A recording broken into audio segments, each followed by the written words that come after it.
नमस्कार साथियों, स्वागत है आप सभी का। मैं उमाकांत आनंद आज फिर आप सभी एस्पिरेंट्स के लिए एक बहुत ही इंपॉर्टेंट टेस्ट सीरीज़ के साथ। आज की जो टेस्ट सीरीज़ है वो है मॉडल प्रैक्टिस सेट 13। इस मॉडल प्रैक्टिस सेट 13 के अंदर हम लोग डिस्कस करेंगे 75 क्वेश्चंस, जो कि इस मॉडल पेपर के अंदर 75 क्वेश्चंस को लिया गया है। और इन 75 क्वेश्चंस में जो 50 क्वेश्चंस हैं वो आपके कॉमर्स विषय से हैं और जो 25 क्वेश्चंस हैं वो आपके जनरल पेपर से हैं। जो कि आप जानते हैं कि आपके सिलेक्शन में जनरल स्टडीज़ का जो रोल है वो एक अद्भुत रोल है और सबसे ज़्यादा जो इम्पोर्टेंट रोल प्ले करेगा वो जनरल स्टडीज़ करेगा। तो हम किसी भी एंगल से जनरल स्टडीज़ वाले पोर्शन को नज़रअंदाज नहीं कर सकते हैं। हमें कॉमर्स के तैयारी के साथ साथ जनरल स्टडीज़ पे भी प्रॉपर तरीके से रेगुलर काम करना है। तो उसी चीज़ को हम लोग रेगुलरिटी मेंटेन करने के लिए कोशिश कर रहे हैं कि कॉमर्स के साथ जीएस को भी आपको दिया जाए, ताकि आप जीएस में भी आप बेहतर प्रैक्टिस कर सकें। आपकी एग्ज़ाम का प्रिपरेशन आपकी किस दिशा में है, इसको चेक करने के लिए, इसका सही आकलन करने के लिए आप इस टेस्ट सीरीज़ को लगाइए। जो क्वेश्चंस हम बोलते रहेंगे आप वीडियो पॉज करके अपना आंसर करें और देखें कि 75 क्वेश्चंस में कितने क्वेश्चंस आप सही कर पा रहे हैं। आप असिस्टेंट प्रोफेसर की तैयारी कर रहे हैं या यूजीसी नेट कॉमर्स या UGC net management, GDC, GIC, PGT या किसी कॉमर्स से संबंधित किसी एग्जाम की प्रिपरेशन कर रहे हैं, तो मैं डिस्क्रिप्शन में आपको एक लिंक दे रहा हूं जो मेरे टेलीग्राम ग्रुप का लिंक है।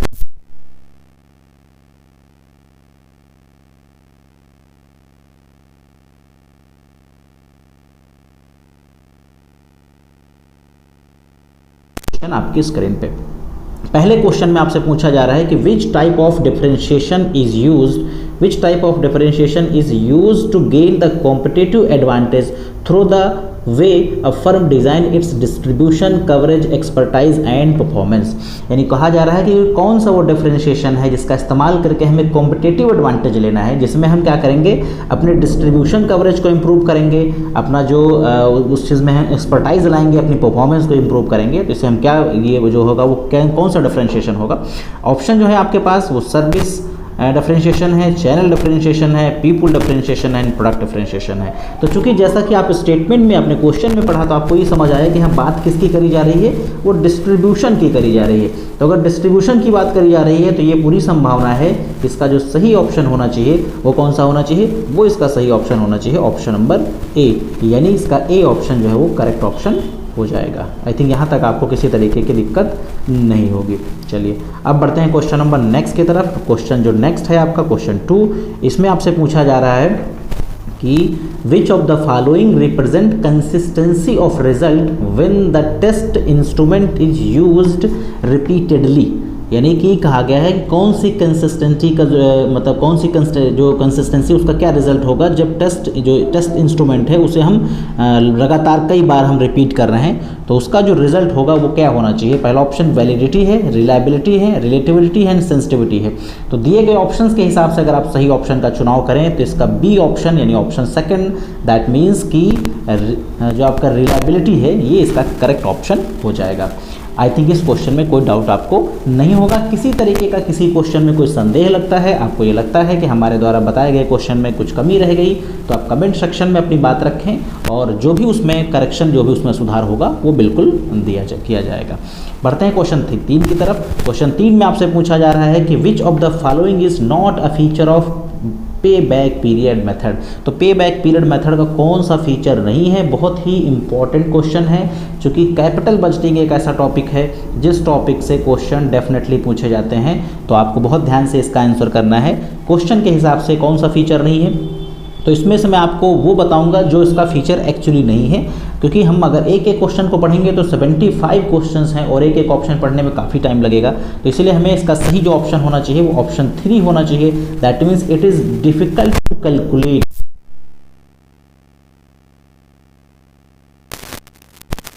नहीं होता है। बाकी अगर आप इसका इनको पढ़ के देखेंगे तो ये इसके एग्जैक्टली फीचर्स होते हैं। चाहे तो पहला पढ़ के देख सकते हैं हम, it is simply a method of cost recovery and not of profit. हम इसमें क्या करते हैं, कॉस्ट रिकवरी की बात करते हैं, बिल्कुल सही है। It does not consider time value of money, बिल्कुल सही है, ये भी नहीं कंसिडर करता। It does not consider the risk associated with the project, तो इसकी भी बात नहीं करता। तो इसका जो डी ऑप्शन था वो करेक्ट फीचर नहीं था। अब बढ़ेंगे क्वेश्चन नंबर 3 की तरफ। क्वेश्चन 3 आपकी स्क्रीन पे कहा जा रहा है कि select the code regarding the motive for holding inventory. Inventory को होल्ड करने के कौन कौन से मोटिव होते हैं। पहला ऑप्शन आपके पास है ट्रांजैक्शन मोटिव, दूसरा है इन्वायरमेंटल मोटिव, तीसरा है प्रिकॉशनरी मोटिव, चौथा है स्पेकुलेटिव मोटिव और पांचवा है कॉम्पिटिटिव मोटिव। तो अगर आपको ध्यान आ रहा हो तो आप लोगों ने इन्वेंट्री मैनेजमेंट के अंदर इसके बारे में पढ़ा होगा कि इन्वेंट्री को होल्ड करने के जो मोटिव होते हैं वो कौन कौन से मोटिव होते हैं। तो इन्वेंट्री को जो होल्ड करने का मोटिव होता है वो पहला मोटिव आपका होता है जिसे हम बोलते हैं ट्रांजैक्शन मोटिव, दूसरा जो मोटिव होता है वो होता है प्रिकॉशनरी मोटिव और जो तीसरा मोटिव होता है वो होता है स्पेकुलेटिव मोटिव। यानी दिए गए ऑप्शंस में से option A, option C, option D सही हैं। यानी आप ये कह सकते हैं कि आपके क्वेश्चन में जो ऑप्शन दिया है वो ऑप्शन नंबर 4 सही होगा। तो इसका ए, सी, डी सही हो जाएगा। कोई संदेह अगर होता है तो आप बिल्कुल हमें कमेंट सेक्शन से पूछ सकते हैं। बढ़ेंगे क्वेश्चन नंबर 4 की तरफ। क्वेश्चन 4 आप माफ़ कीजिएगा, क्वेश्चन 5 की तरफ बढ़ेंगे। 5 आपसे पूछ रहा है कि which of the following is not true in the case of HRM. HRM के केस में कौन सा स्टेटमेंट सो सही नहीं है। तो 4 स्टेटमेंट हैं, चारों स्टेटमेंट को नहीं पढ़ा जाएगा, सिर्फ हम आपको वो बताएंगे जो ट्रू नहीं है। तो इसमें का जो ट्रू नहीं है वो कौन सा नहीं है, ऑप्शन नंबर 3 यानी preference is for collective bargaining of पे एंड वर्किंग कंडीशन। इसका जो ये स्टेटमेंट है ये करेक्ट नहीं है, बाकी स्टेटमेंट इसके करेक्ट हैं। आप चाहें तो एक बार सारे स्टेटमेंट को पढ़ के देख सकते हैं। सारे स्टेटमेंट को अगर हम लोग पढ़ते हैं तो हम देखेंगे, पहला है employees are seen as investment to be nurtured as well as cost to be controlled, बिल्कुल सही है। Conflict are dealt with the team member with their team, ये भी बिल्कुल सही है। And emphasis is an competitive pay and condition to stay ahead of competitors, ये भी स्टेटमेंट सही है। तो इसका 3 स्टेटमेंट जो था ऑप्शन सी जो था वो करेक्ट नहीं था। अब बढ़ेंगे क्वेश्चन नंबर 6 की तरफ। आई थिंक क्वेश्चंस आपको समझ आ रहे होंगे। 6 की हम बात करें तो which one of the following is an advantage of magazine as a source of recruitment. तो जो मैगजीन है वो सोर्स ऑफ रिक्रूटमेंट है, इसके बारे में कहा गया है कि इसका कौन सा एक एडवांटेज हो सकता है।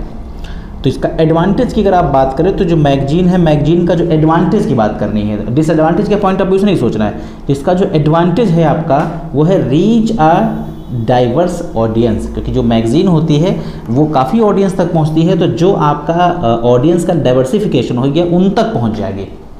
जैसे इसको थोड़ा सा हम लोग समझेंगे यहाँ पे, क्योंकि आपको इसमें ऑप्शन अगर आप देखें तो आपके पास जो जो ऑप्शन गिवन है आपको उनमें भी थोड़ा डाउट हो सकता है, क्योंकि लेस एक्सपेंसिव है, शायद आपको ये भी सही लग सकता है, आपको लॉन्ग लीड भी लग सकता है और आपका मेनिंग अनमोटिव भी लग सकता है। तो इसमें के ऑप्शन जो है वो लगभग एक दूसरे से नियरेस्ट हैं, बट जो सी वाला है वो सबसे परफेक्ट है। कैसे? जैसे मान लीजिए कि हमारा जो सपोज दैट जो रिक्रूटमेंट है वो हमें ऐसे एम्प्लॉइज चाहिए जो मान लीजिए साइंस फील्ड से हैं। ध्यान से समझते हैं। अब साइंस फील्ड से संबंधित जो मैगजीन होगी हम अपना एडवर्टीजमेंट उस मैगजीन के अंदर देंगे। उससे क्या होगा कि हमारे जो टारगेटेड कह सकते हैं प्रोस्पेक्टिव एम्प्लॉइज़ हैं उन्हीं वही लोगों तक ये पहुंचेगा। तो हमारा जो डाइवर्सिफिकेशन होगा वो परफेक्ट होगा। इसीलिए इसका जो सबसे बेस्ट एडवांटेज है वो रीच अ डाइवर्स ऑडियंस ही होना चाहिए। अब बढ़ेंगे क्वेश्चन 7 की तरफ। क्वेश्चन 7 आपसे पूछ रहा है trade related intellectual property right and trade related investment measures are associated with. बहुत ही important question. Trade related intellectual property right and trade related investment measures, इन दोनों का संबंध किससे है? इन दोनों का जो संबंध है आपका वो डंकेल प्रपोजल से। ध्यान रखिएगा, डंकेल प्रपोजल एक ऐसा प्रपोजल है जो किसकी बात करता है? जो आपका ट्रिप्स और ट्रिम्स की बात करता है। ट्रिप्स और ट्रिम्स की बात करता है। तो आप इस चीज़ को ध्यान रखिएगा, डंकेल प्रपोजल था। ऑप्शन 7 का बी सही हो जाएगा। बढ़ेंगे, पूछ रहा है आपसे विच one of the following industrial policy the concept of D licensing was introduce. तो किस पॉलिसी के अंतर्गत concept of D licensing introduce किया गया था? आपके 4 ऑप्शन है, बिल्कुल सीधा सा डायरेक्ट क्वेश्चन है। करेक्ट ऑप्शन जो होना चाहिए ऑप्शन नंबर डी। 1991 के अंदर हम अगर बात करें तो बेसिकली आपका जो डी लाइसेंसिंग का कंसेप्ट था वो इंट्रोड्यूस किया गया था। तो इसका डी ऑप्शन करेक्ट होगा। बढ़ेंगे क्वेश्चन नंबर 9 की तरफ। 9 आपसे ये पूछ रहा है under the consumer protection act 1986 who is not considered as a customer. यानी कि कंज्यूमर प्रोटेक्शन एक्ट के तहत कौन इसके अंदर कस्टमर की कैटेगरी में नहीं आता है? पहला ऑप्शन कंपनी है, लॉटरी टिकट होल्डर है, लाइसेंसी है और ऑल ऑफ दीज है। तो इसका जो करेक्ट ऑप्शन होगा that is all of these, यानी कि 9 का भी डी करेक्ट हो जाएगा, क्योंकि कंपनी, लॉटरी टिकट होल्डर और लाइसेंसी ये तीनों जो है वो कंज्यूमर प्रोटेक्शन के हिसाब से कस्टमर की कैटेगरी में नहीं शामिल किए जाते हैं। बढ़ेंगे क्वेश्चन नंबर 10 की।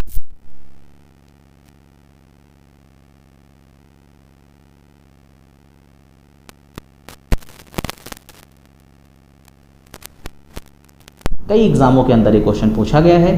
तो जीरो रेटिंग कंसेप्ट जो है वो किस चीज़ के लिए इस्तेमाल करते हैं? आपके सामने ऑप्शन में दिया गया है insurance, credit rating, energy efficiency and net neutrality.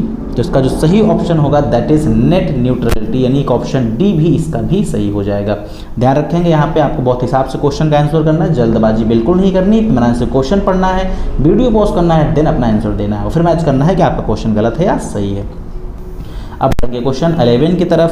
11 पूछ रहा है आपसे branch of accounting for decision making. तो कौन सी अकाउंटिंग की ब्रांच है जो डिसीजन मेकिंग के लिए इस्तेमाल की जाती है? सभी को पता होगा, क्योंकि डिसीजन मेकिंग के लिए इस्तेमाल करते हैं हम लोग इसको, मैनेजमेंट अकाउंटिंग को, क्योंकि फाइनेंशियल अकाउंटिंग आपको फाइनेंशियल पोजीशन के बारे में, प्रॉफिट लॉस के बारे में बताती है। Cost accounting correct computation of cost के बारे में बताती है। सोशल अकाउंटिंग जो है उसके अपने अलग पर्पज होते हैं, लेकिन मैनेजमेंट अकाउंटिंग डिसीजन मेकिंग के लिए इस्तेमाल की जाती है। तो इसका जो करेक्ट ऑप्शन है वो ऑप्शन सी होगा। अब 12 की तरफ। 12 आपसे पूछ रहा है amount of security premium can be utilize. बहुत ही इंपॉर्टेंट क्वेश्चन, एक बार नहीं यूपी जेसी के एग्जाम के अंदर भी पूछा गया है, इससे पहले ये नेट में कई बार पूछा गया है और पीजीटी में कई बार क्वेश्चन पूछा गया है। तो इसका जो सही ऑप्शन होगा वो क्या होगा? सिक्योरिटी प्रीमियम का यूज़ हम कर सकते हैं fully paid up bonus share के लिए, रिटर्न ऑफ प्राइमरी एक्सपेंसेस के लिए और रिडम्पशन ऑफ, मतलब हम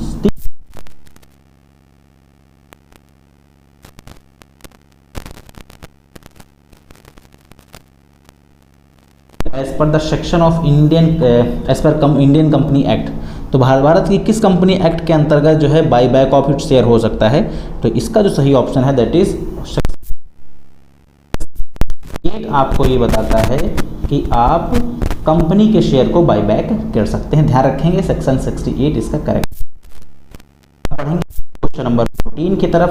consolidated financial statement is prepared in accordance with. तो जो कंसोलिडेटेड फाइनेंशियल स्टेटमेंट होता है उसको हम लोग किस किस कह सकते हैं कि अकाउंटिंग स्टैंडर्ड के तहत प्रिपेयर करते हैं? तो इसे हम प्रिपेयर करते हैं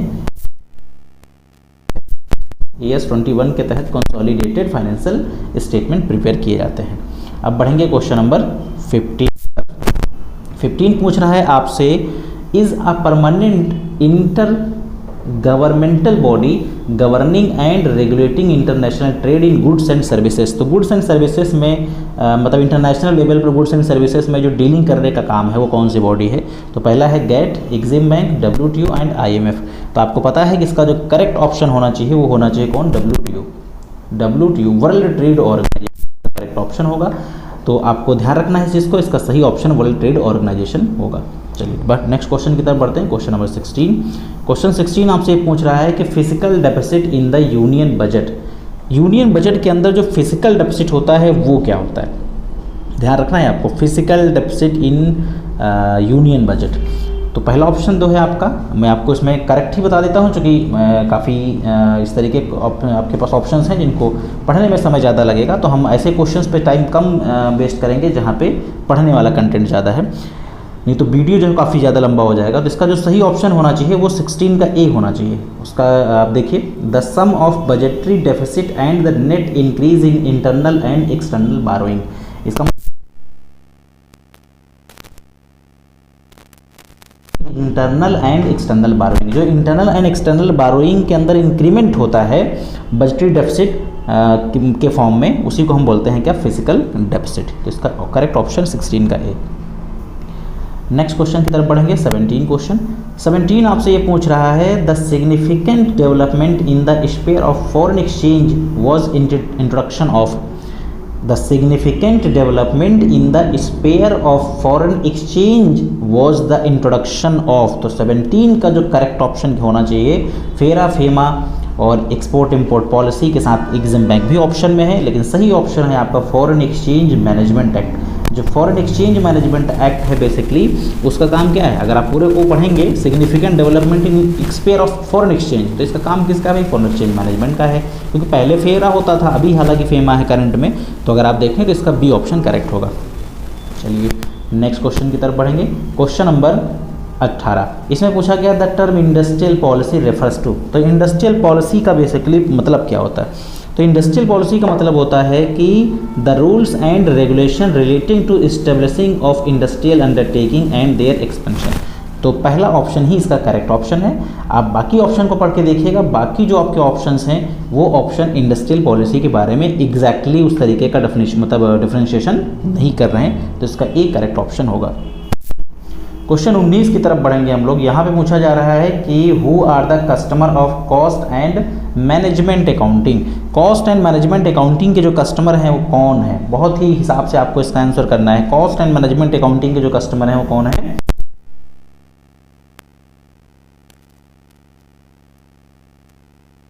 होता है डिसीजन मेकिंग करना, और डिसीजन मेकिंग कौन करते हैं, डिसीजन मेकिंग करने का काम होता है मैनेजर्स का, तो इसका मतलब सही ऑप्शन इसका ए होना चाहिए।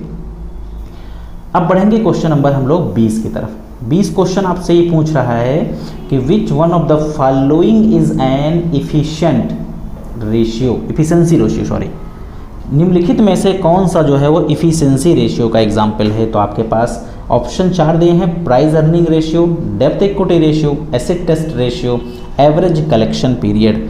थोड़ा सा क्वेश्चन आपका ये मामूली से कॉम्प्लिकेटेड है, आपको बहुत हिसाब से बताना है।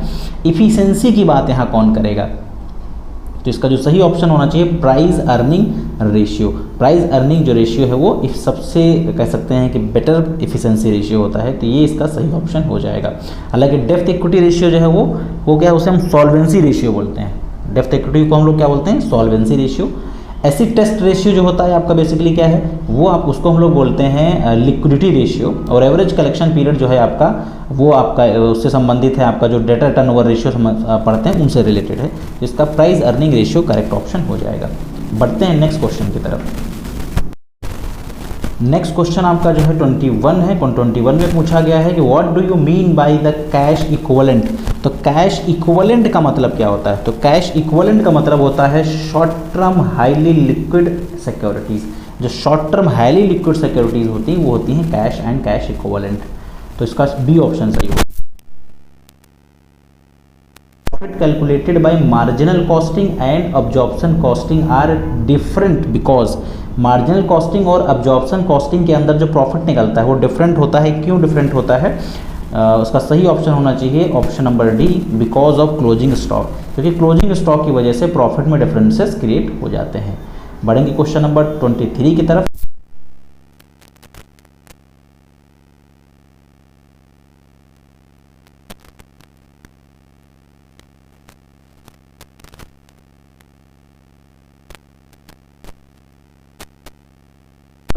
Total outlay, expert opinion and control method.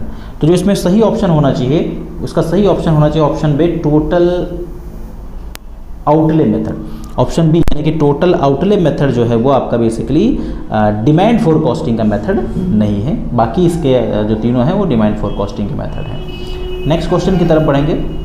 इसमें पूछा गया है the balance of property of cost has been 20,000 and 17,000 in the 2015 and 15-16 में किसी प्रॉपर्टी का बैलेंस दे रखा है।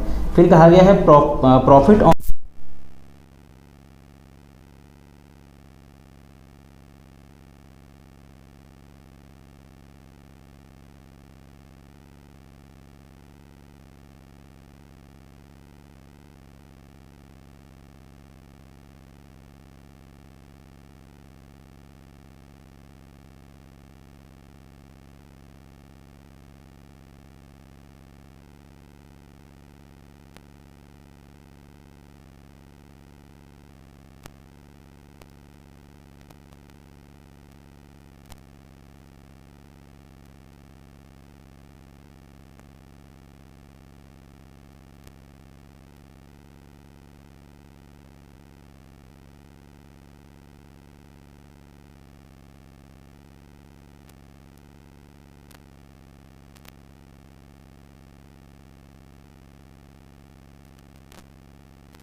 आपका ऑप्शन सी में दे रखा है, ऑप्शन सी इसका करेक्ट ऑप्शन हो जाएगा। आई थिंक क्वेश्चन समझ आ गया होगा। चलिए बढ़ते हैं नेक्स्ट क्वेश्चन की तरफ। पूछा गया है goodwill of the firm of X and Y is equal to 30,000। Firm है एक्स वाई की जहाँ पे गुडविल की वैल्यू 30,000 है और बुक्स में अपीयर करी गई है कितनी 12,000। जेड को एडमिट किया गया है 1/4 शेयर के लिए। So what he is suppose to bring for goodwill, तो वो अमाउंट गुडविल के लिए कितना अमाउंट लेकर आएगा, ये आपसे क्वेश्चन के अंदर पूछा जा रहा है। तो अगर आप इस क्वेश्चन में गुडविल की वैल्यू की बात करें तो देखिए भाई गुडविल जो है वो फर्म की 30,000 रुपये है। जेड का शेयर है 1/4, तो इसका 1/4 कर दीजिए। सिंपल सा 7,500 आपका आंसर आ जाएगा, तो ऑप्शन सी करेक्ट हो जाएगा इसका। बढ़ेंगे नेक्स्ट क्वेश्चन की तरफ। नेक्स्ट क्वेश्चन आपका जो है वो 26 है। विच one of the following statement is true, इसमें से कौन सा स्टेटमेंट जो है वो ट्रू स्टेटमेंट है। मैं सिर्फ ट्रू पढ़ के बताऊंगा, बाकी इसके रॉन्ग स्टेटमेंट होंगे। इसका ऑप्शन ए ट्रू हो जाएगा। A profit is the return in the excess of opportunity cost, ये इसका ट्रू स्टेटमेंट है, क्योंकि जो अपॉर्चुनिटी कॉस्ट के एक्सेस में जो चीज़ आपको मिलती है वो आपके लिए क्या होती है, profit.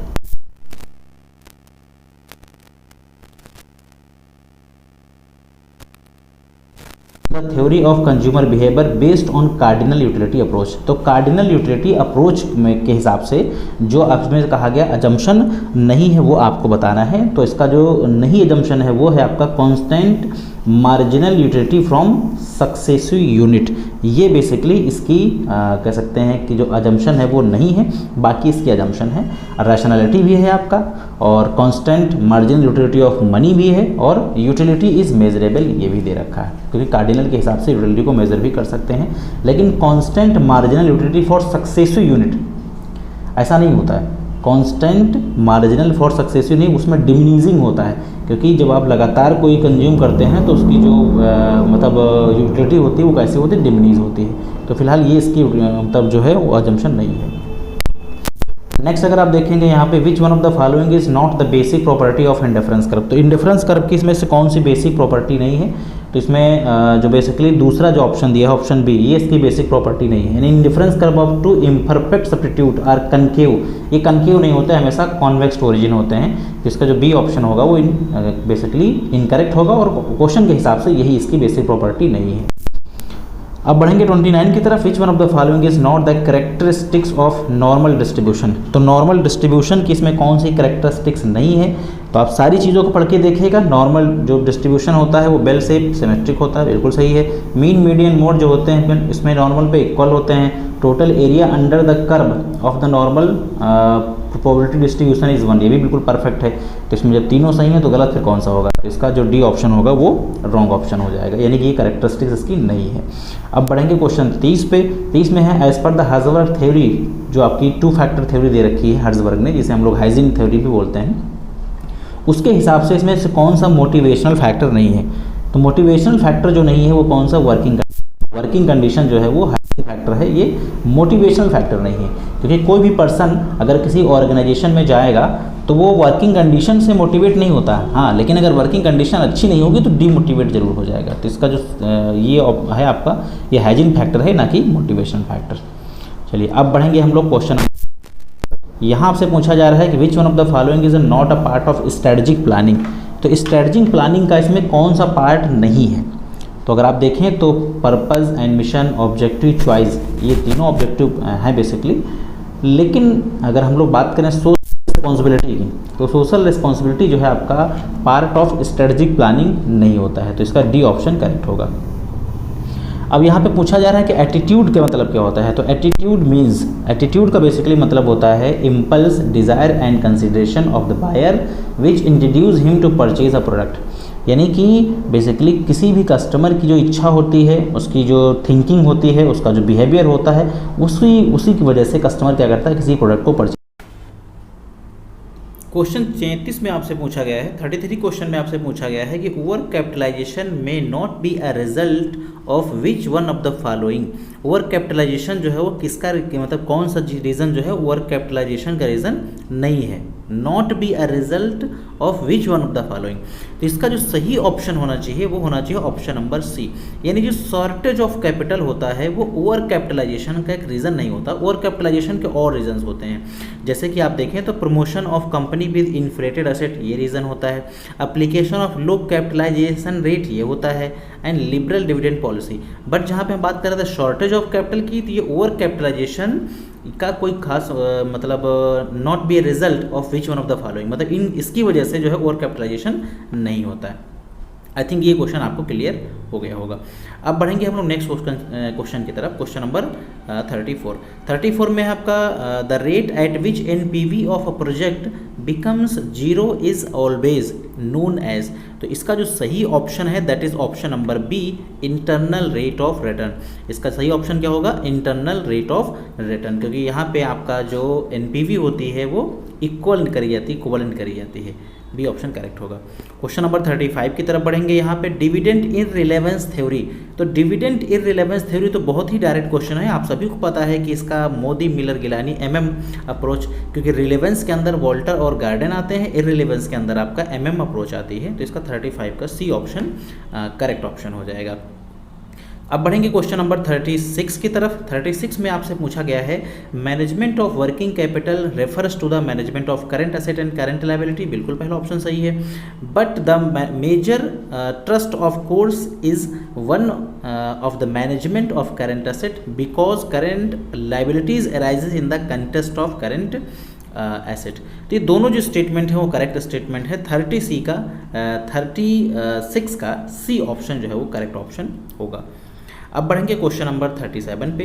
Business plan design to achieve organisational objective. वो बिजनेस प्लान जो ऑर्गेनाइजेशनल ऑब्जेक्टिव को अचीव करने के लिए डिज़ाइन किया जाता है उसे हम बोलते हैं स्ट्रेटजिक प्लान। इसका सी ऑप्शन जो है वो करेक्ट ऑप्शन हो जाएगा। नेक्स्ट आपका है 38 क्वेश्चन। 360 डिग्री जो है वो किससे संबंधित है? ये परफॉर्मेंस अप्रेजल से संबंधित है। इसका जो सही ऑप्शन होगा वो क्या होगा? वो होगा परफॉर्मेंस अप्रेजल। अब बढ़ेंगे क्वेश्चन नंबर 39 की तरफ। यहाँ पूछा गया high moral leads to high productivity, high moral not necessary leads to high productivity. ये दोनों स्टेटमेंट जो है करेक्ट स्टेटमेंट है, क्योंकि अगर आप हाई मोरल होगा किसी एम्प्लॉय का तो प्रोडक्टिविटी बढ़ने की पूरी पॉसिबिलिटीज़ हैं, बिल्कुल सही है। लेकिन हाई मोरल होगा इसका ये भी मतलब नहीं है कि आपकी प्रोडक्टिविटी बढ़ ही जाएगी, तो कंपलसरी भी नहीं है ये। तो ये दोनों स्टेटमेंट जो है वो सही है, इसलिए इसका ए ऑप्शन जो होगा करेक्ट ऑप्शन हो जाएगा। क्वेश्चन 40 आपसे पूछ रहा है fringe benefit nowadays are significant component of compensation. आज के डेट में फ्रिंज बेनिफिट सिग्निफिकेंट कंपनसेशन है, ये बिल्कुल सही बात है। Under piece rate system, piece rate plan employees paid stipulated rate per hour of work done by him. तो ये इसका स्टेटमेंट सही नहीं है। फर्स्ट स्टेटमेंट जो है आपका करेक्ट है, सेकेंड स्टेटमेंट जो है आपका वो इनकरेक्ट है। ऑप्शन डी इसका सही हो जाएगा। अब बढ़ेंगे क्वेश्चन नंबर नेक्स्ट आपका होगा 41। इसमें पूछा गया है विच one of the following is not a instrument of credit control in banking system. तो क्रेडिट कंट्रोल में ओपन मार्केट भी आता है, मोरल सुएशन आता है, कैश रिजर्व आता है, टैक्स रेट नहीं आता है। 41 का भी डी सही ऑप्शन हो जाएगा। क्वेश्चन नंबर 42 की तरफ बढ़ेंगे। विच one of the following is not a function of rural bank. तो रूरल बैंक का कौन सा फंक्शन नहीं है? एक्सेप्ट डिपॉजिट होता है, वेव लोन होता है, ग्रांट एडवांस होता है, लेकिन सप्लाई प्रोवाइड करना है किसानों को, ये काम जो है बैंक का नहीं है फिलहाल। तो ये इसका डी ऑप्शन करेक्ट होगा।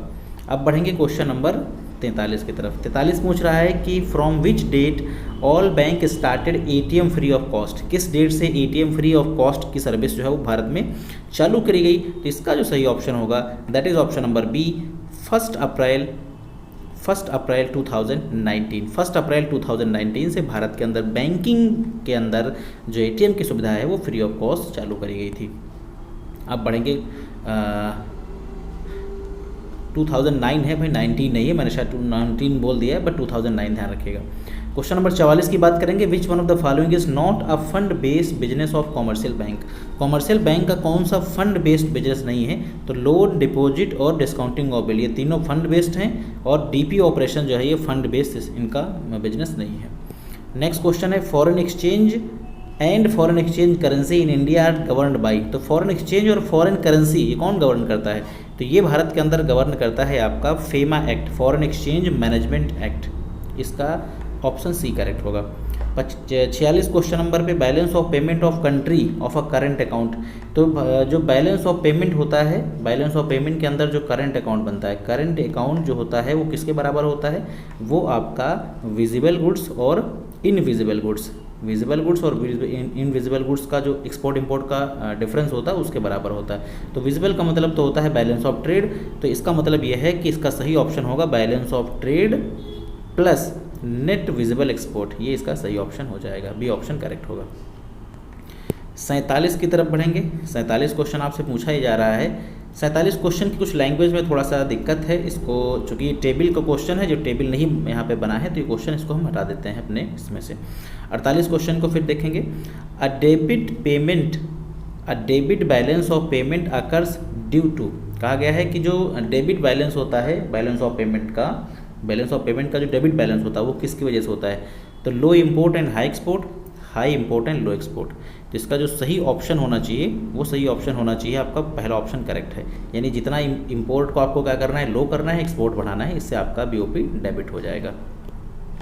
नेक्स्ट है आपका accounting entry for recording the loss on the realisation of sinking fund.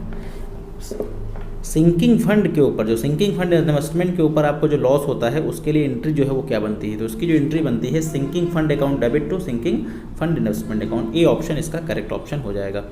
अब हम बढ़ेंगे क्वेश्चन नंबर 50 की तरफ। कॉमर्स सेक्शन का जो है आखिरी क्वेश्चन होगा, 50 क्वेश्चन नंबर। इसमें पूछा गया है the method ignore cash generation beyond period when cash inflow exceed. तो कैश इनफ्लो एक्सीड होती है, वही हम उसी मतलब टाइम को हम लोग मान लेते हैं अपना डिसीजन फैक्टर। तो ये किस में होता है, ये होता है पे बैक पीरियड में। इसका ऑप्शन ए करेक्ट ऑप्शन हो जाएगा।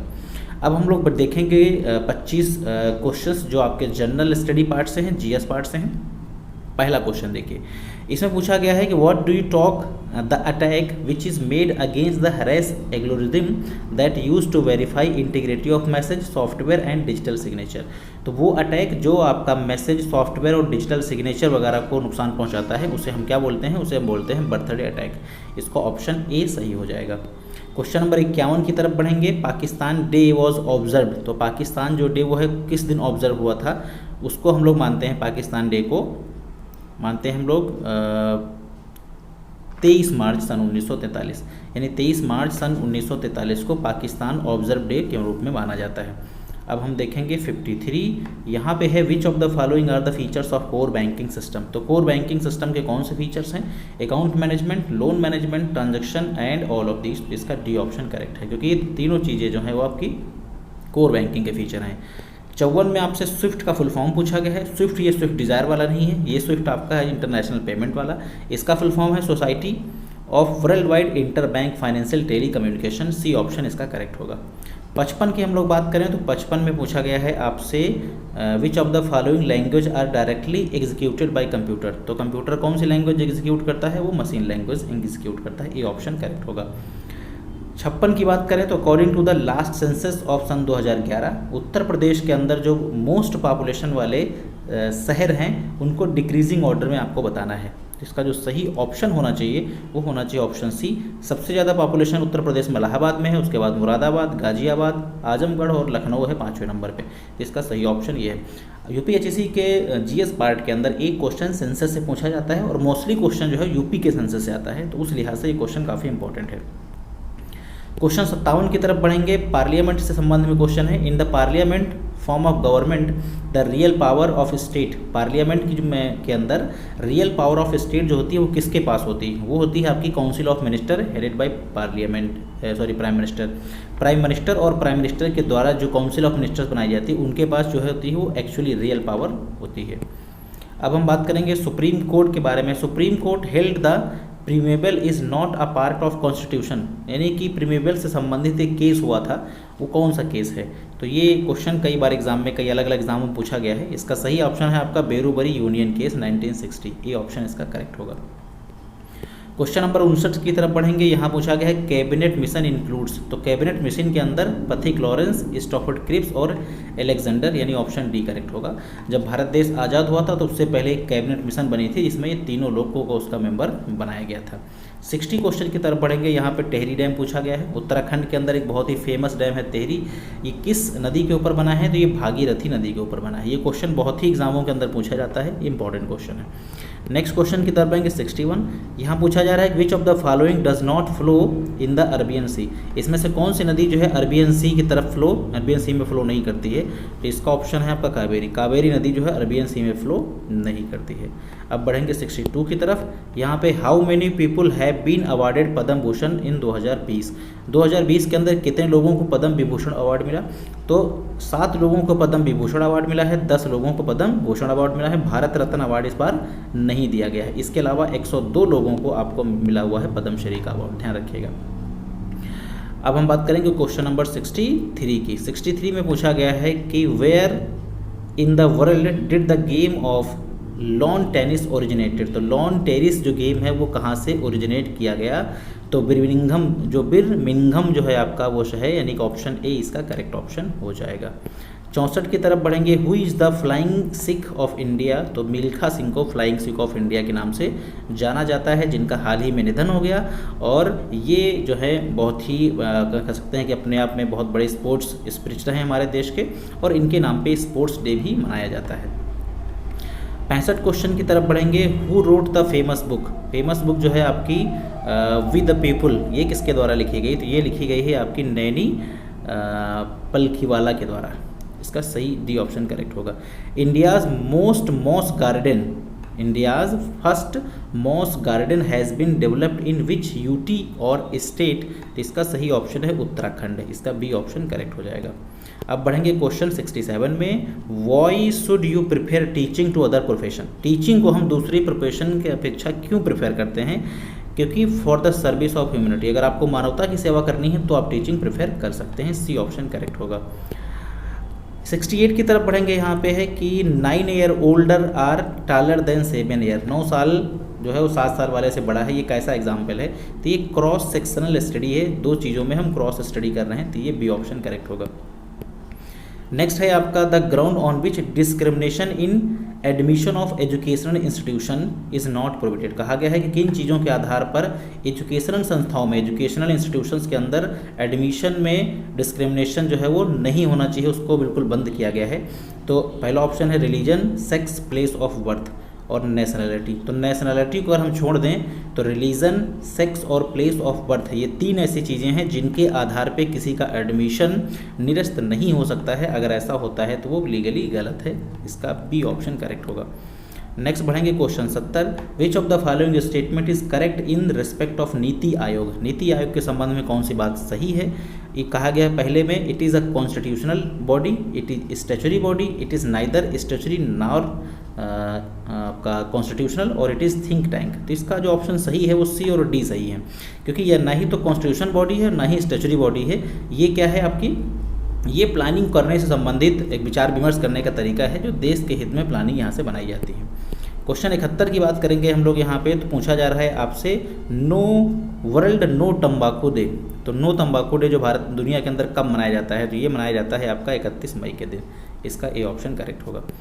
क्वेश्चन नंबर 72 की तरफ बढ़ेंगे। Which state has launch the initiative name mission Fateh. Mission Fateh जो है वो किसके द्वारा, मतलब किस स्टेट के द्वारा लॉन्च किया गया। तो ये पंजाब के द्वारा लॉन्च किया गया, इसका डी ऑप्शन करेक्ट होगा। ये करंट अफेयर का क्वेश्चन है।